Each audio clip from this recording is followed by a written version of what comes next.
L'histoire de la Terre s'étend sur plus de 5 milliards d'années et, au cours de cette période, d'innombrables espèces sont apparues et ont disparu. Cependant, nous sommes souvent confrontés à des rebondissements surprenants dans l'histoire de l'évolution. Grâce à des recherches minutieuses et à des découvertes étonnantes, les scientifiques ont découvert que certains de ces animaux préhistoriques existent encore aujourd'hui. Des créatures redécouvertes dans les profondeurs océaniques aux forêts cachées, préparez-vous à découvrir des animaux que l'on croyait éteints mais toujours vivants aujourd'hui. Numéro 1. Le mammouth laineux, symbole emblématique de la période glaciaire, aurait disparu il y a entre 4000 et 10 000 ans, avec seulement des os et des défenses comme preuve de son existence. Les fossiles découverts dans les toundras gelées de Sibérie, d'Amérique du Nord et d'Europe indiquent que ces mammouths ont disparu en raison des changements climatiques et de la pression exercée par la chasse humaine à la fin de la dernière période glaciaire. Cependant, de récentes découvertes et avancées scientifiques ont apporté de nouvelles connaissances sur ces créatures majestueuses, relançant le débat sur leur éventuelle résurrection. En 2013, des scientifiques de Sibérie ont découvert des restes de mammouths laineux avec des tissus musculaires intacts et du sang liquide, une découverte révolutionnaire qui a permis d'étudier en détail leur ADN et leur physiologie. Ces études ont montré que les mammouths laineux étaient incroyablement bien adaptés aux environnements froids, avec une fourrure longue et épaisse, une épaisse couche de graisse et de grandes défenses incurvées qui leur permettaient de se nourrir facilement dans la neige et la glace. De plus, des rapports récents ont accru l'intrigue quant à son existence. En 2012, certains habitants de Sibérie affirmaient avoir aperçu une créature ressemblant à un mammouth laineux errant dans la région. Cependant, ils n'ont pas pu s'approcher suffisamment pour confirmer leurs soupçons en raison de problèmes de sécurité et de peur d'effrayer la créature. Bien que certains suggèrent qu'il pourrait s'agir d'un éléphant sauvage, de nombreux scientifiques estiment que les descriptions ne correspondent à aucune espèce d'éléphant connue. Les caractéristiques physiques des mammouths laineux, comme une bosse de graisse derrière la tête qui servait de réserve d'énergie, des oreilles plus petites pour minimiser les pertes de chaleur et des dents adaptées pour mâcher de la végétation gelée, se distinguent clairement de celles des éléphants modernes. Ces caractéristiques sont documentées dans les nombreux spécimens momifiés et fossiles étudiés par les paléontologues. Bien que le mammouth laineux soit officiellement éteint, l'espoir de revoir ces magnifiques animaux sur Terre est une perspective passionnante. Les scientifiques étudient la possibilité de cloner ces anciens géants ou de créer des hybrides d'éléphants présentant des traits de mammouth. Numéro 2. Le pic à bec ivoire, qui mesure environ 20 pouces de longueur et a une envergure de près de 30 pouces, est l'un des plus grands pics du monde. Connu sous le nom de « l'oiseau divin », en raison de son apparence impressionnante et de sa nature insaisissable, on pensait qu'il était éteint. Son plumage distinctif présente des plumes noires brillantes avec des marques blanches proéminentes sur le cou et une bande blanche sur le dos. Les mâles ont une crête rouge vif, tandis que les femelles ont une crête noire et élégante. Son bec puissant, de couleur ivoire pâle, lui donne son nom et sert à émietter l'écorce des arbres et à se nourrir d'insectes et de larves. Cet oiseau majestueux, originaire des forêts de feuillus du sud-est des États-Unis et de certaines parties de Cuba, a été observé en grand nombre pour la dernière fois au milieu du XXe siècle.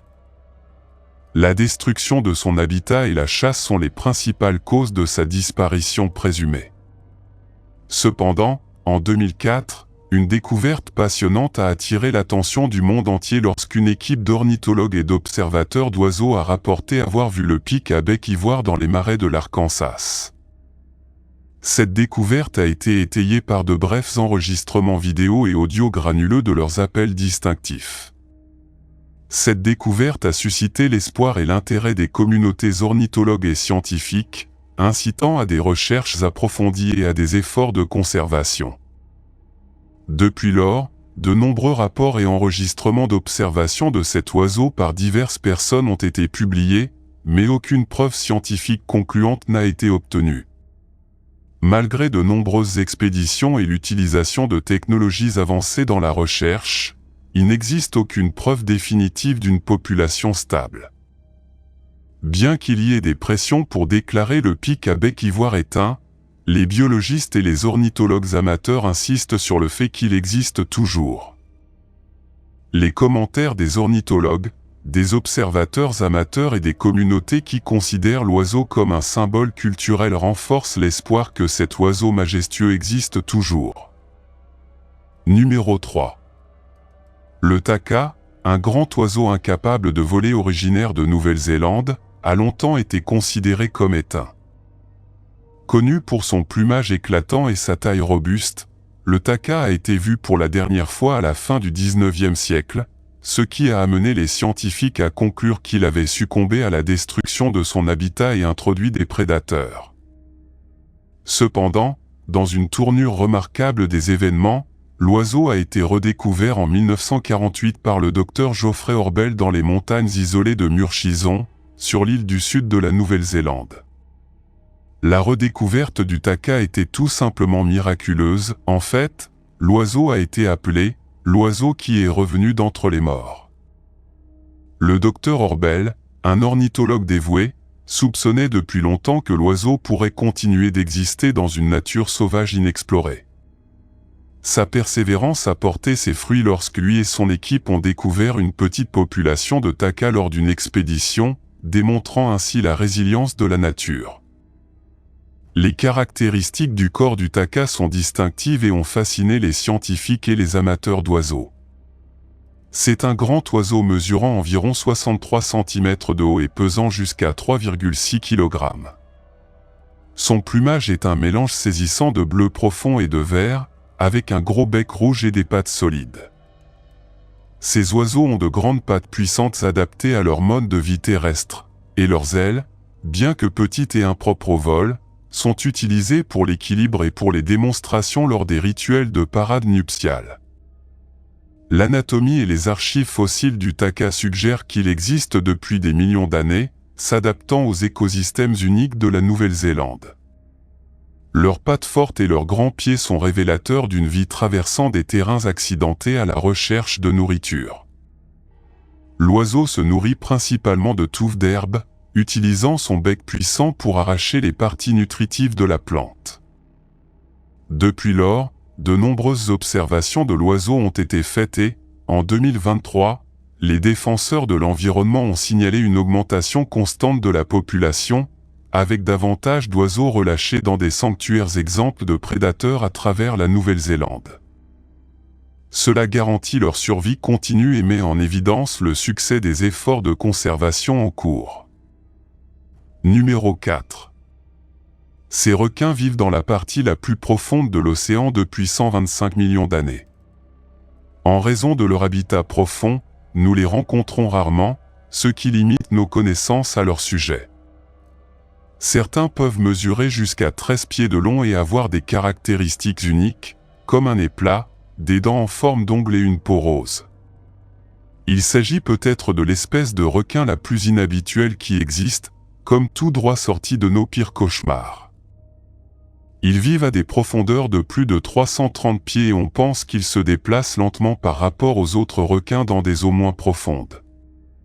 Ils recherchent leur nourriture sur les fonds marins, se nourrissant de crustacés, de calmars et de poissons. Leur long nez est doté de capteurs électriques spéciaux qui les aident à détecter leur proie dans l'obscurité.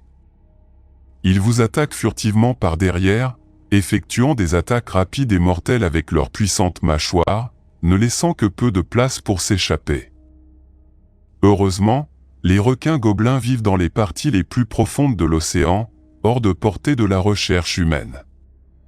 S'ils se trouvaient dans des zones accessibles, rencontrer ces prédateurs serait une expérience terrifiante. Numéro 5. Anomalocari, une ancienne créature qui sillonnait les mers bien avant les dinosaures, à une époque appelée le Cambrien, il y a environ 500 millions d'années.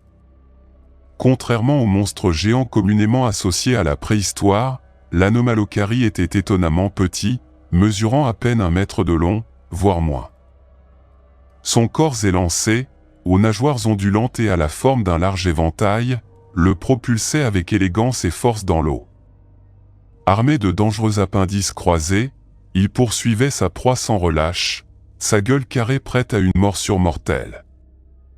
Lors d'une première chasse sous-marine, l'Anomalocari, avec ses yeux perçants, traquait ses proies avec des mouvements gracieux, démontrant sa domination dans l'environnement et sa position au sommet de la chaîne alimentaire dans un monde antique en évolution.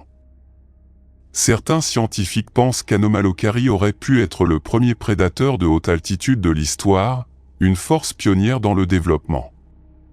Sa forme corporelle unique et ses tactiques de chasse le rendent intéressant pour les chercheurs cherchant à comprendre le passé lointain de notre planète. Malgré sa petite taille par rapport aux normes modernes, Anomalocari a eu une grande influence sur l'écosystème de son époque. Numéro 6. Dans les parties les plus sombres de l'océan vit le requin à volant, un animal fascinant et terrifiant. Imaginez un serpent préhistorique long et mince avec des dents semblables à celles d'un dinosaure, c'est un requin à volant. Ils sont timides et rarement vus, nous n'avons eu des images qu'en 2004. Bien qu'ils paraissent faibles, ce sont des fossiles vivants qui nagent dans les océans depuis 80 millions d'années. Leur apparence et leurs parents disparus les rendent uniques. On les appelle ébouriffés en raison de leur apparence. Quand ils ouvrent la bouche, c'est terrifiant, plus de 300 dents pointues réparties sur 25 rangées. Malgré leur corps mince, ils sont musclés et peuvent attaquer leur proie comme un serpent terrestre. Un pêcheur australien qui en a capturé une en 2015 l'a décrite comme une grosse anguille avec une tête de film d'horreur. Il l'appelait un monstre marin et jura de ne jamais en attraper un autre. Numéro 7. Au plus profond de la surface de l'océan, des milliers de ces créatures extraordinaires se rassemblent, formant un spectacle fascinant de merveilles de la nature. Situé au large des côtes du centre de la Californie, ce jardin est une merveille naturelle, épargnée par la main de l'homme. Découvert par des chercheurs en 2018, le jardin du poulpe a laissé le monde sans voix par son immensité et sa complexité. Il a fallu plusieurs années d'études méticuleuses pour percer ces mystères, mais ce qu'ils ont découvert était vraiment extraordinaire. Le jardin abrite plus de 5000 poulpes, couvrant une superficie de 6 acres, avec une population totale estimée à plus de 20 000 individus. Ces poulpes, connus sous le nom de Museooctopus robustus, migrent vers le jardin à des fins d'accouplement et de nidification. C'est pour eux un voyage unique, un pèlerinage pour assurer la pérennité de leur lignée. Les femelles sélectionnent soigneusement les endroits chauds pour pondre leurs couvées, une 60aine d'œufs au total, qu'elles protègent avec un dévouement sans faille. Ce qui rend ce jardin vraiment unique est son emplacement près du pied du mont sous-marin Davison, un volcan endormi. Les eaux chaudes autour de la brousse, chauffées par des bouches hydrothermales, offrent un environnement idéal pour le développement des poulpes. La chaleur accélère la période d'incubation des œufs, permettant à la progéniture d'émerger en moins de 2 ans, un exploit remarquable en haute mer. Mais la vie au jardin des poulpes n'est pas sans défi. Les prédateurs se cachent dans les profondeurs, attirés par l'abondance de nourriture fournie par les poulpes décédés. Les charognards tels que les grenadiers géants et les étoiles de mer se nourrissent des restes, créant un équilibre délicat dans l'écosystème. Malgré les risques, le jardin du poulpe continue d'être un phare de vie dans les profondeurs abyssales. Sa découverte a ouvert de nouvelles portes à l'exploration scientifique, révélant les merveilles cachées de nos océans. Alors que les chercheurs continuent d'étudier et de protéger cet habitat remarquable, nous nous rappelons l'importance de préserver nos environnements marins pour les générations futures. Numéro 8. La tortue des Caïmans du genre Macrochely est l'une des plus grandes espèces parmi les tortues d'eau douce.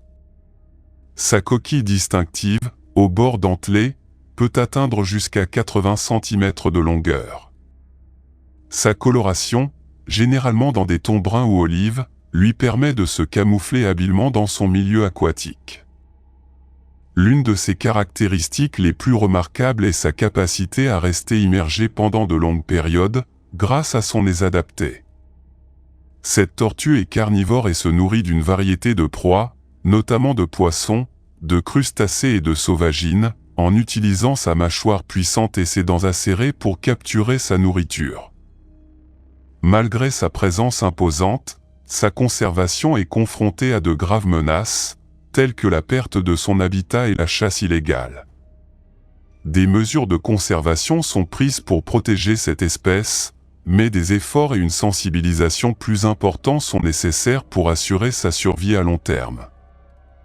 En résumé, la tortue alligator est fascinante à la fois par ses adaptations uniques au milieu aquatique et par son rôle crucial dans les écosystèmes d'eau douce.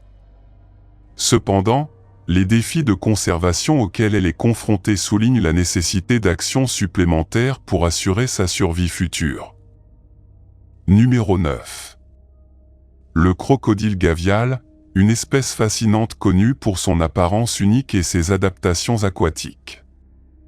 C'est un grand reptile trouvé dans les rivières d'eau douce du sous-continent indien.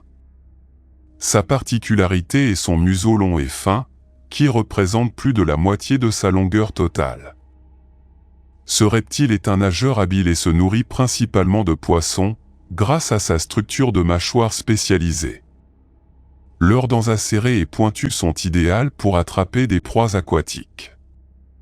Le crocodile gavial préfère les habitats aux eaux calmes et douces, comme les rivières et les estuaires.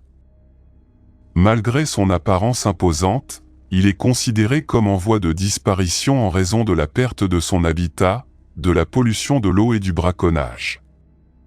Des efforts de conservation sont mis en œuvre, tels que des programmes d'élevage en captivité et la sensibilisation du public à l'importance de préserver leur habitat naturel. En résumé, le crocodile gavial se distingue par son museau long et fin, adapté à la chasse aux poissons. Bien qu'elle soit confrontée à des défis de conservation, des efforts sont en cours pour protéger cette espèce unique et contribuer à sa préservation à l'état sauvage. Numéro 10. Promacototi, un intrigant habitant des profondeurs océaniques, se distingue par sa singularité morphologique, défiant les limites de notre compréhension. Avec une tête visiblement grande et aplatie, des yeux qui semblent presque lumineux dans l'obscurité et de courts tentacules qui lui donnent un aspect énigmatique, ce calmar est une véritable merveille de la nature. Plus fascinant encore est la présence de nageoires allongées sur la partie supérieure de son corps, une caractéristique particulière qui le distingue parmi les créatures des abysses. Leur habitat en eau profonde constitue un défi pour les scientifiques, car les conditions extrêmes rendent difficile l'étude de leurs habitudes et de leur comportement. Le manque d'informations sur cet être mystérieux ajoute une aura d'intrigue à son existence. Malgré cela, les efforts de recherche persistent, motivés par le désir de percer les secrets entourant Promacototi.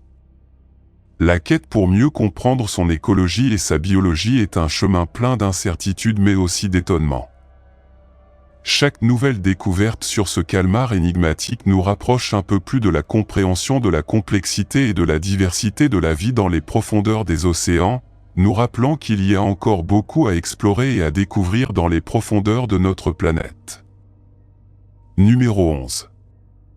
Les vers à ruban sont un groupe de parasites appartenant au phylum Platyhelminthes, et plus spécifiquement au groupe des Estodia. Ces parasites plats ont un corps allongé et aplati qui ressemble à des rubans, d'où leur nom commun. Les cycles de vie du ténia impliquent généralement 2 hôtes ou plus. Généralement, l'hôte intermédiaire est un animal herbivore ou carnivore qui ingère les œufs ou les larves d'Estodia. Une fois à l'intérieur de l'hôte, les larves se développent sous des formes appelées cysticerques. Lorsqu'un animal tel qu'un mammifère consomme la viande crue ou insuffisamment cuite de l'hôte intermédiaire, des cysticerques sont libérés dans le tube digestif. Il adhère ensuite à la muqueuse intestinale et se transforme en ver adulte. Certaines espèces de ténias peuvent parasiter les humains, provoquant des affections telles que la téniase, qui est une infection par des ténias adultes dans l'intestin humain. Cela peut se produire en consommant de la viande crue ou insuffisamment cuite contenant les larves de ces parasites. Il est important d'observer des pratiques d'hygiène et de bien cuire les aliments pour prévenir l'infection par les ténias et autres parasites d'origine alimentaire. Si une infection est suspectée, des soins médicaux doivent être recherchés pour un diagnostic et un traitement approprié. Numéro 12. Chiasmodon niger est une espèce de poisson des grands fonds qui appartient à la famille des Chiasmodontidae. Il est communément connu sous le nom de gobelet noir en raison de son apparence sombre et de ses habitudes alimentaires uniques. Ce poisson se trouve dans les profondeurs de l'océan, plus précisément dans la zone mésopélagique, où la lumière du soleil pénètre à peine. Certaines caractéristiques notables du Chiasmodon niger incluent sa petite taille, généralement environ 10 cm de longueur, et sa mâchoire extensible qui lui permet d'avaler des proies plus grosses que son propre corps. Ce poisson se nourrit d'autres organismes marins dans les profondeurs en utilisant ses dents pointues pour capturer ses proies. Chiasmodon niger a fait l'objet d'un intérêt pour la recherche biologique en raison de son adaptation unique à l'environnement abyssal et de son comportement alimentaire spécialisé. Les études sur ce poisson contribuent à la compréhension de la vie en haute mer, où les conditions sont extrêmement difficiles pour la plupart des formes de vie.